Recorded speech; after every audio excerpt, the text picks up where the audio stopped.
இன்றும் கூட அவர் தேவை, நாளையும் கூட வள்ளலார் சுவாமி தேவை. உலக அழியும் வரை அருட்பிரகாச வள்ளலார் ராமலிங்க சுவாமி இந்த உலகத்திற்கு தேவை.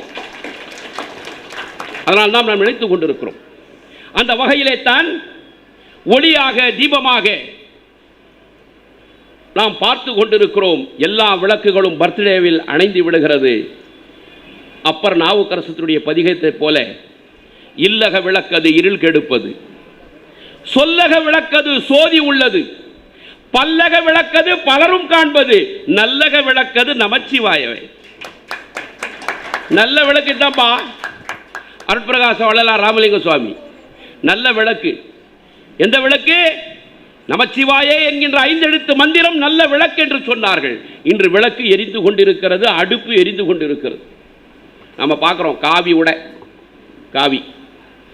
இந்த காவி கலரு எதுக்காக தெரியுமா போடுறாங்க? காவி என்பது துறவை மேற்கொள்ளுவதற்காக அணிகின்ற ஆடை, காவி ஆடை. துறவு ஸ்டார்ட் போடு.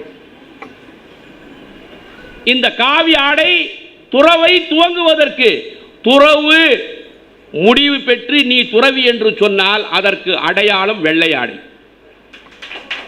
அதுக்கு அடையாளம் தான் வெள்ளை ஆடை. வெளுத்து போடும். காவி கலரு வெளுத்துடணும், உடல்ல போட்டுக்கினே வெளுத்து போடும். வெளுத்து வாங்குகிறது அருட்பிரகாச வள்ளலார் ராமலிங்க சுவாமியினுடைய அந்த ஆடை என்றால் துவக்கம் காவி, முடிவு வெள்ளை. அந்த வகையிலே சாதி மத பேதமில்லாமல்